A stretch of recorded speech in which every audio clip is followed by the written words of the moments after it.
네, 윤석열 대통령이 어제 필수 의료 혁신 전략 회의에서 지역 필수 의료를 살리고 초고령 사회를 대비하기 위해 의료 인력 확충과 인재 양성은 필요 조건이라고 말했습니다. 의대 증원을 직접적으로 언급하지는 않았고 지역 의료 살리기를 강조했는데요. 의협의 거센 반발 등을 고려해서 숨고르기에 들어간 것이라는 분석이 나오고 있습니다. 예, 의대 정원을 구체적으로 어떻게 또 얼마나 늘릴지 의료 인력 확충 방안에 대해서는 앞으로 논의가 더 필요할 걸로 보입니다.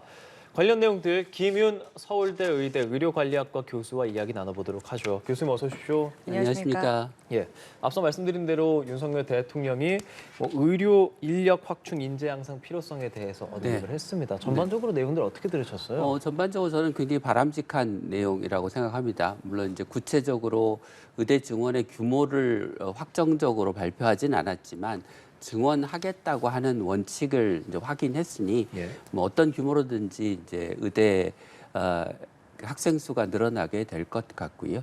그게 그렇게 해서 늘어난 인력들이 지금 부족한 필수 의료 분야, 지방에 부족한 의사를 채우는데 쓰일 수 있도록 네. 지역 국립대학병원을 중심으로 한 의료기관들이 협력을 해서 환자들을 진료하고 또 필수 의료, 중증 의료 분야에 대한 건강보험 수가도 이제 선택적으로 인상해서 보상을 강화하고 네. 또 중환자를 보는 의사들이 이제 겪는 어려움 중에 하나가 이제 의료 사고의 발생 가능성이 높기 때문에 예. 아무래도 전공하기를 꺼리게 되는데 그런 심각한 과실이 없는 경우에 의료 사고에 대해서는 개인에게 책임을 묻지 않고 사회적으로 보상하는 시스템을 만들겠다라고 하는 것도 저는 바람직한 방향이라고 생각합니다. 그럼 하나씩 좀 차근차근 볼게요. 일단 증원과 관련해서 정부에서는 증원은 필요하다라고 하고 있는데 의사협회에서는 반대를 하고 있는 거잖아요. 네. 그 이유를 좀 먼저 여쭤보겠습니다. 의사협회는 뭐 OECD 국가하고에 비해서 우리나라 의사 수가 뭐 한 절반 정도밖에 되지 않는다라고 얘기하면 이게 의료 시스템이 다른데 OECD 국가랑 기계적으로 비교할 수 없다 이렇게 이제 말씀을 하시는데 예. 사실은 OECD 국가에 비해서 우리나라는 의사를 더 많이 필요로 하는 시스템을 갖고 있습니다. 그러니까 사실 OECD 평균보다 의사 수가 많아야 제대로 작동을 하는 거죠. 예를 들면 우리나라의 그 병원의 병상 수는 OECD 국가의 3배에 달하거든요. 그러면 입원 환자가 많으면 당연히 의사가 많아야 되는 거죠. 그렇죠. 예. 그다음에 이제 선진국은 그 PA 간호사와처럼 전통적으로 의사가 하던 업무를 일부 간호사나 다른 의료 기사들이 대체하는 일을 하고 있는데 우리는 네. 그런 게 제도화돼 있지 않지 않습니까? 그러면 결국 당연히 의사의 업무량이 많아지게 되죠. 우리가 쓰고 있는 그 진료비 지불 방식을 이제 행위별 수가제라고 하는데, 그러니까 검사 하나, 뭐 약 하나 각각마다 가격을 다 매겨서 이게 진료비를 받는 방식인데 네. 외국은 그렇게 하지 않고 입원 한 번 했을 때 진료비 얼마, 외래 한 번 방문했을 때 진료비 얼마, 뭐 더 나아가서는 내가 등록한 의사한테 1년 동안 진료받는데 진료비 얼마 이런 식으로 정액제 회원제처럼 되어 있거든요. 그렇군요. 그렇기 때문에 행위별 수가제를 쓰고 있는 우리나라가 검사도 많고 수술도 많고 약 처방도 많고 의료 행위 자체가 많아집니다. 그러면 의사들이 더 많이 필요하게 되죠. 그러니까 그것도 좀 사실이 아니고요. 그다음에 이제 일부 전체 양에는 문제가 없는데 뭐 소아과나 응급의학과처럼 일부 진료과의 의사가 부족하다 이제 이런 주장도 있는데요. 사실 응급 환자가 야간에 응급실에 갔는데 받아주는 병원이 없어서 이 병원 저 병원 떠도는 네네. 이유가 응급의학과 의사가 부족해서만 생기는 일이 아니거든요. 그러니까 그 응급 환자를 수술해야 될 외과 의사, 흉부외과 의사 또는 내과 의사 또는 영상의학과 의사 이런 의사들이 다 부족해서 당직을 안 서고 있으니까 야간에 환자를 못 보고 환자를 딴 병원 가라 이렇게 얘기를 하는 거거든요. 그래서 현재 나타나고 있는 응급실 뺑뺑이나 소화 문제나 지방의 의사 인력의 부족 문제가 겉으로 보기에는 일부 과목의 문제인 것처럼 보이지만 사실은 전반적으로 의사가 부족한 상황입니다. 예. 예. 그런 상황에서 정부는 의대 정원 일단 확대에 대한 기조는 밝혔지만 정확한 규모는 밝히지 않고 있는 상황인데 네. 말씀해 주신 것처럼 우리나라가 의료 시스템상 의사가 더 많이 필요할 수 있다라고 한다면 과연 얼마나 의대 정원을 더 늘려야 하는가 직접적인 그 명수에 대해서 궁금해하시는 분들이 좀 많거든요. 몇 가지 방식으로 이제 그 숫자를 추정해 볼 수 있는데요. 하나는 이제 OECD 국가하고의 비교, 두 번째는 이제 우리나라의 그 국책 연구기관들이 내놓은 예측치들이 있습니다. 그 두 가지인데 이제 첫 번째 우리나라 인구당 의과대학생 수가 OECD 평균에 비해서 2,500명이 작습니다. 그러니까 지금 당장 의과대학 정원을 2,500명을 늘리지 않으면 OECD 국가하고의 격차가 좁혀지는 게 아니고 더 넓혀진다는 겁니다. 예. 현재 OECD 평균 대비 우리나라가 의사가 부족한 숫자가 한 6만 명쯤 되거든요. 그러면 1년에 1,000명씩 늘리겠다고 하면 60년이 지나야 그 갭이 메꿔지는 거고요. 2,000명을 늘리면 30년이 지나야 메꿔지는 거죠. 네. 그러니까 30년 뒤에 우리가 OECD 평균을 맞추겠다라고 계획을 하면 정원 의과대학 정원을 OECD 평균에 맞추기 위해서 2,500명. 네. 그 의사 수의 갭을 메꾸기 위해서 2,000명, 그래서 4,500명 정도를 늘려야 된다는 계산이 나오죠. 물론 이제 이거는 그 의사 수를 늘렸을 때 우리가 필수 의료 분야 지역에 필요한 의사와 같이 그런 곳으로 의사를 보낼 수 있는 의료 정책, 네. 의료 시스템이 있어야 이제 효과를 내고 부작용이 적은 거라.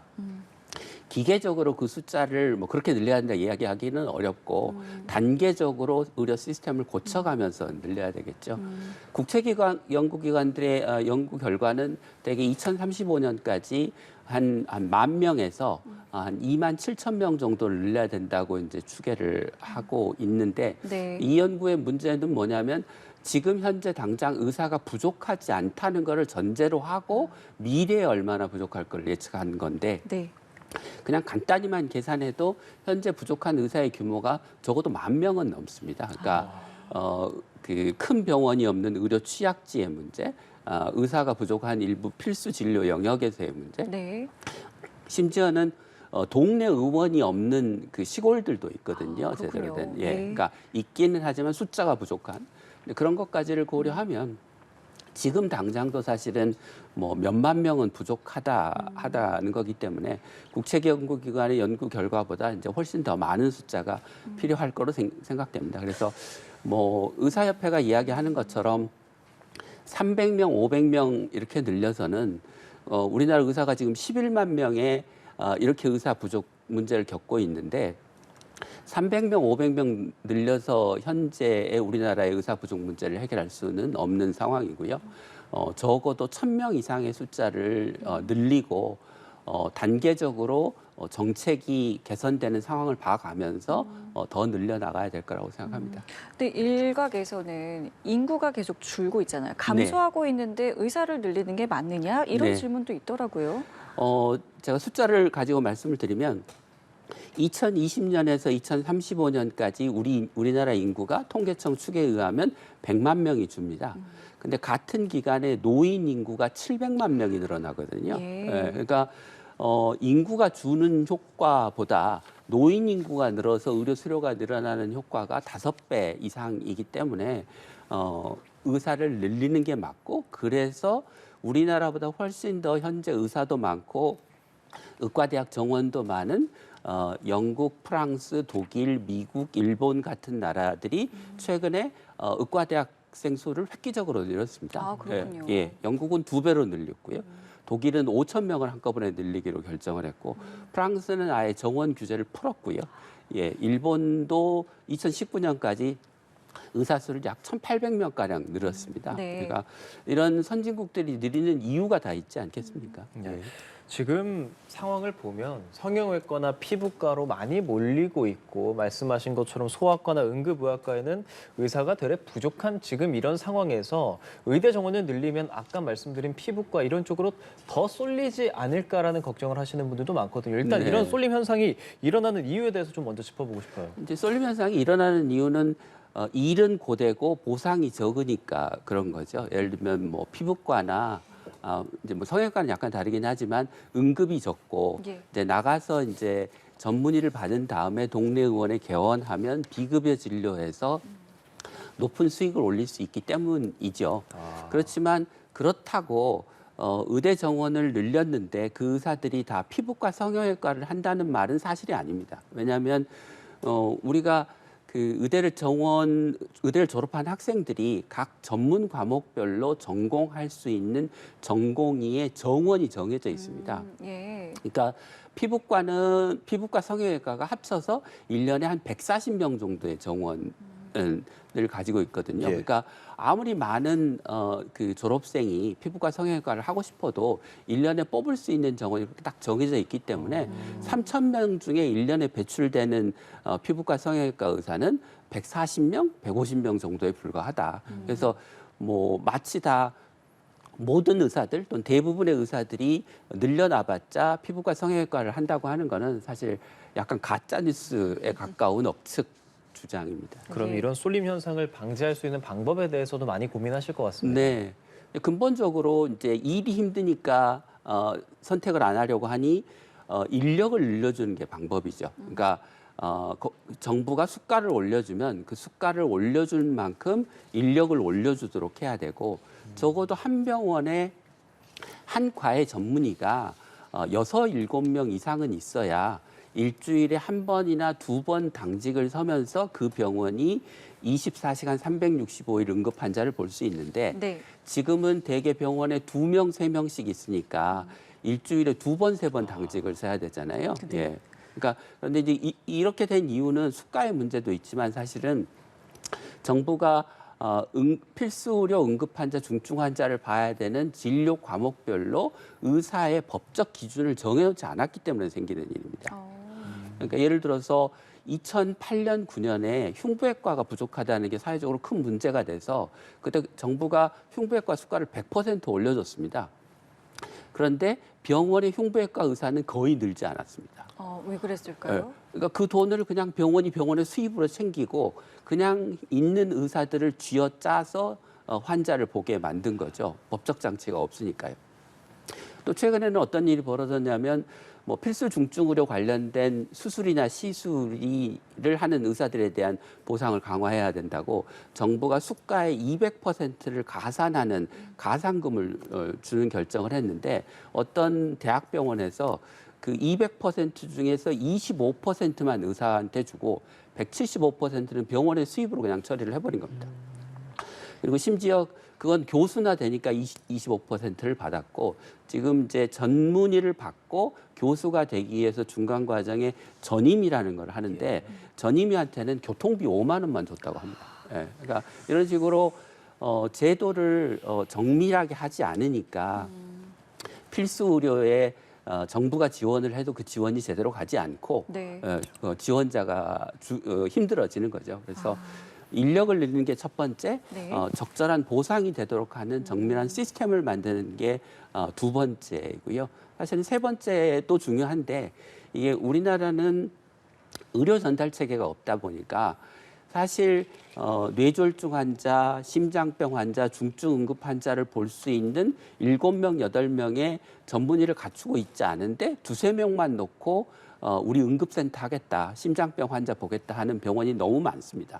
그러니까 낮에는 갈 병원이 많은데 밤에는 당직이 제대로 돌아가지 않으니까 밤에는 심지어 대도시마저도 무이촌이 되는 거거든요. 그러니까 최근에 벌어진 응급실 뺑뺑이 사건들을 보시면 그게 어디 저기 시골에서 일어난 게 아니고 예. 서울, 부산, 수도권, 대구 이런 지역에서 일어난 걸 볼 수 있지 않습니까? 그러니까 이게 그 의료 전달 체계가 너무 무정부적이고 무질서한 게 문제인데 이게 정부가 그동안 병원들의 그 영향력에 질질 끌려다니면서 사실은 병원들의 기능을 체계화하고 그 효율화하는, 분화시키는 이런 정책을 못했던 게 또 큰 문제인 거죠. 자, 그렇기 때문에 이제 어제 회의에서 여러 가지 이제 좀 대안들이 나왔고 그 가운데 하나가 이제 조금 전에 잠깐 언급을 하셨습니다면은 의료 사고에 대한 책임을 조금 줄여주겠다라는 네네. 부분인데 이 내용 지금 어느 정도의 지금 상황이라고 저희가 보면 되겠습니까? 언론에 이제 그 많이 보도됐던 문제가 됐던 예를 들면 이대 목동병원 신생아 사건이랄지 등의 이제 그런 사건들이 사회적인 주목을 받다 보니까 의료인의 과실 여부 또는 의료인의 과실의 중대성의 여부를 고려하지 않고 또는 적절하게 고려하지 않고 뭐 과도하게 기소를 하거나 이런 이제 경향들이 의료인들을 위축시키는 건 사실이죠. 이제 그래서 그런 의료 사고의 위험이 있는 과들을 상대적으로 덜 선택하는 경향이 있는 거는 분명합니다. 네, 그래서 이제 선진국에서는 의료인의 중대한 과실이 없어도 의료 사고는 날 수가 있는 거기 때문에 그거를 개인에게 책임을 묻지 않고 사회적으로 기금이나 보험을 만들어서 환자에게 보상해주는 시스템을 대부분의 선진국들이 보유를 하고 있습니다. 근데 우리가 너무 늦은 거고요. 근데 좀 이제 너무 의료인 편만 고려할 건 아니고 동시에 환자 편도 고려해야 되는 게 우리나라는 그 다른 선진국에 비해서 의료 사고가 나도 환자들이 제대로 된 보상을 받지 못하기도 하고 또 뭐랄까 의사의 과실을 굉장히 입증하기 어려운 나라이거든요. 그래서 의료 소송의 비율이 선진국의 절반 정도밖에 되지 않습니다. 그러니까 그런 점도 고려해서 물론 이제 제도를 만들 때 의사의 입장을 이제 많이 고려를 해야 되겠지만 환자의 입장도 의료 사고를 당한 환자가 억울한 일을 당하지 않도록 하는 점도 충분히 고려를 해야 될 필요가 있다고 생각합니다. 정부의 기조 중 하나가 지방에 있는 국립대병원 거점 의료기관을 좀 확대하고 강력하게 만들겠다는 겁니다. 그래서 그 지방 국립대병원의 소관 부처 같은 경우를 기존에 이제 교육부에서 하던 것을 이제 보건복지부로 바꾼다. 네. 어떤 점들이 좀 달라질까요? 네.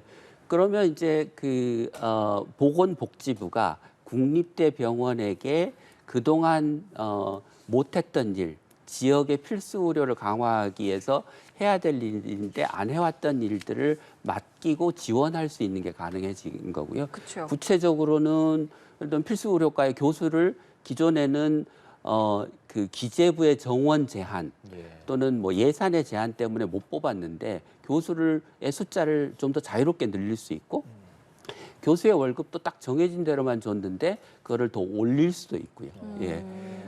그런 이제 소위 복지부가 지역의 필수 의료 강화를 위해서 할 수 있는 구체적인 수단이 생긴 거죠. 예. 근데 이제 그 수단을 잘 써야 되는데 잘 못 쓰면 뭐 우리나라가 그 의료 전달 체계가 붕괴되어 있어서 대형 병원의 환자 쏠림이 심하지 않습니까? 그렇죠. 근데 이제 국립대병원만 지원해주면 국립대병원의 환자가 더 몰리고 지방의 중소병원들은 더 열악해지는 상황이 생길 수 있어서 그런 식이 아니라 대학병원은 중증 응급 환자의 진료에 집중하고 경증이나 중등증 환자는 지역에 있는 병원들에게 되돌려 보내주고 각자 도생 무한 경쟁을 하는 것이 아니라 상생의 생태계를 만드는 방식으로 지역의 의료 시스템을 바꿔야 이 정책이 성공할 수 있다고 생각합니다. 근데 기본적으로 지방에 병원이 너무 적다. 애초에 네. 정원이 좀 적다라는 지적이 있는데 의협의 입장은 좀 다른 것 같아서요. 의협에서는 지금 어떤 입장 갖고 있습니까? 지방에 병원이 의협이 많다고 하는 건가요? 아니요, 이제 설립에 대해서 설립에 대해서. 좀 의협에서는 좀 반대한다라는 이제 목소리가 좀 있는데 네, 어떤 네, 배경 때문인지가 궁금합니다. 그러니까 아마 그 의료 취약지의 병원을 늘리는 것에 대해서 반대를 하시는 게 아닌가 싶은데요.